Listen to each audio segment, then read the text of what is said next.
Everyone,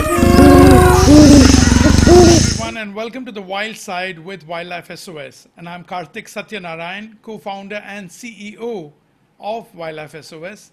And joining us today is one of India's most prominent and outspoken philanthropists. She is passionate about wildlife conservation and is a frequent visitor to national parks and wildlife sanctuaries. She wears many hats and is an author and a former journalist. Today, her philanthropy is at work across Indian society. She was a founder of Pratham Books, which helps get affordable books to children across India. Through Argyam, another charity, she supports sustainable water and sanitation and other initiatives in governance, independent media, and the environment. She also supports a non-profit education platform called XSTEP. She's been a long-term supporter of Wildlife SOS. Through the support of valuable individuals like her, we've been able to help wild animals in distress in so many places. It's my honor to present Rohini Nilekani. Hi Rohini, how are you doing? Welcome to the show and namaskar. Thank you. I'm happy and proud to be here.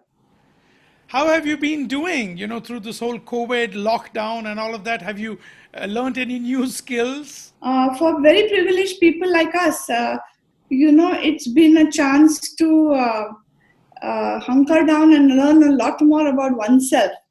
And I have really had a beautiful summer exploring my own garden. Sometimes the best things are right around you. And introducing my grandson to the natural world more and more and more. He's very little, he's only 3, but trying to get him as excited about spiders as tigers. When you mentioned your grandson, Rohini, I remember last July you visited the Wildlife SOS Bear Rescue Center and Conservation Center in Bangalore with your daughter Janavi and your grandson. How was that visit? I remember you had a great time over there. No, it was wonderful to see the work Wildlife SOS is doing there. And it seems to be like a complete success in the sense that you have pulled all the dancing bears out. So there are very few conservation stories that are so complete as that of the bears, right? And so for me, it was very interesting to see how, and the young scientists there, the researchers, the care teams, it looked very professional, and you're lucky to have that space for the bears. So we saw a lot of them, of course. And the baby was, of course, very interested in things that only babies can be. He's wondering about why they're urinating so much, and those are the questions one had to answer.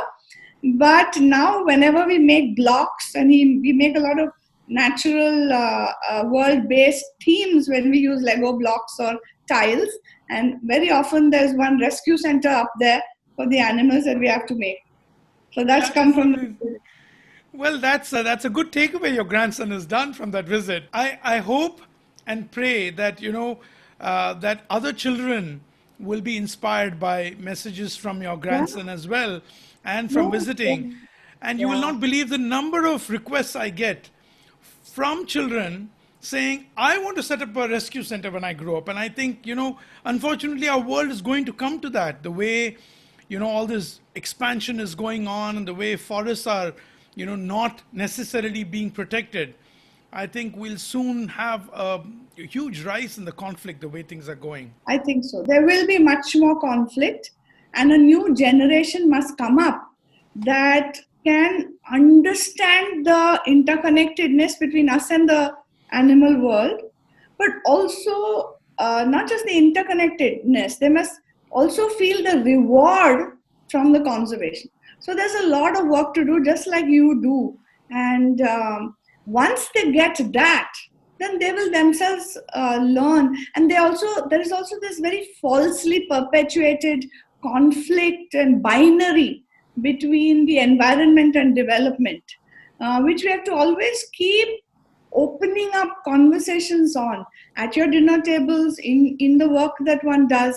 Because it's not a simple binary. It's not environment against development, right? And you can't have real development without environmental conservation. It's a balance that we have to find. So that is the work for this younger generation, so that the generations after that can have some really good forests and wildlife to be able to enjoy, talk about, not only for human beings' sake, but for their sake as well. Absolutely. I think we all have a duty towards our unborn generations to preserve the forests and make sure they understand that you can achieve development in a balanced way. You're absolutely right. Well, Rohini, firstly, I'd like to also thank you for your invaluable contribution towards various sectors across Indian society. I know you've been involved in sponsoring the education of underprivileged children, to providing clean, sanitized water to rural communities. The list is endless. I'd like to ask you when you first got engaged in philanthropy. See, I was a journalist, right? So I had that bit of activist nature in me also because of my family. And when we became wealthy, and it took me a long time to grapple with that, but then I realized it was much more possible to do what I was only talking about, is to partner with others in creating the kind of society that I wanted to belong to, right? A society that had opportunities for all, that was more equitable, that was more balanced, right? That encouraged diversity and so many other things, that understood the power of citizenship, what I call samaj. How does one strengthen samaj to become part of the problem, part of the solution, and not remain part of the problem? So how do you build up samaj's institutions? Those things had always interested me. But when we came into so much wealth, then I was actually able to use that wealth and support lots of people in this country. We have a very diverse country of thousands and thousands of amazing civil society organizations. So I was able to use my wealth for that, and it's been a fantastic journey.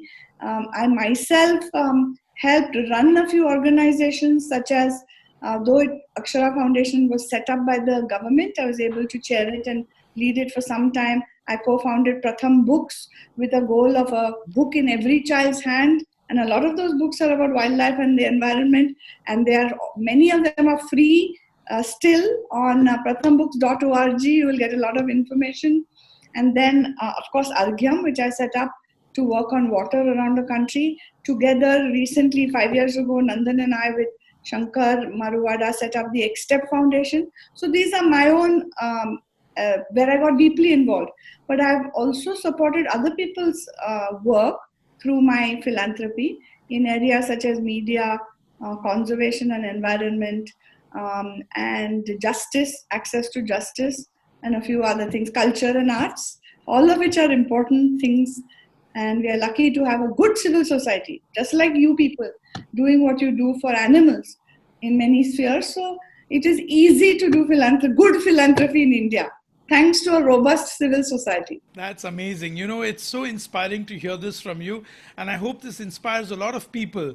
Rohini, tell me about your journey with wildlife conservation and your love for the forests and wildlife a little bit, and what's your inspiration behind this? In my house, there's no great love for wildlife, okay? But then as I grew up and started to see more of all the connections between society and the environment, politics, everything, I started connecting dots.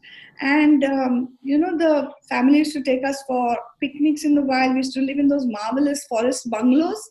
Those memories started coming to the surface. And then when I got more engaged in my philanthropy through water, especially, water and the environment are so closely linked. And then I I became part of A-Tree, which is the Ashoka Trust for Research in Environment and Ecology. And Dr. Kamal Baba introduced me to the fascinating world of evolutionary biology, botany. So those kind of things started opening up. And since the 80s, we have been coming into the forests of India for holidays. But now, of course, it's become much more of a passion. And my favorite forest, of course, is Kabini, which is very close to Bangalore and home to the world's most famous black panther, who has been eluding me for 5 years. No matter how many times I go, I never get to see him. And I'm hoping I will see him soon. And that keeps my interest up.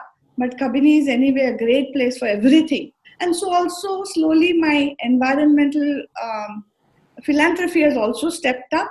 So I'm trying to support as many organizations as I can, because I think it's absolutely critical for us, critical for humanity.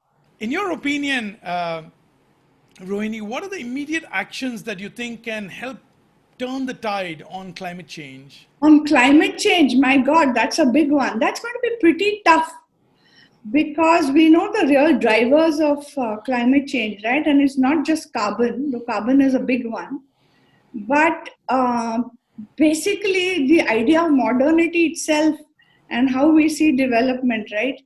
Entire world is grappling with this. We may have to then focus on, okay, so now we have unfortunately might have gone beyond a tipping point.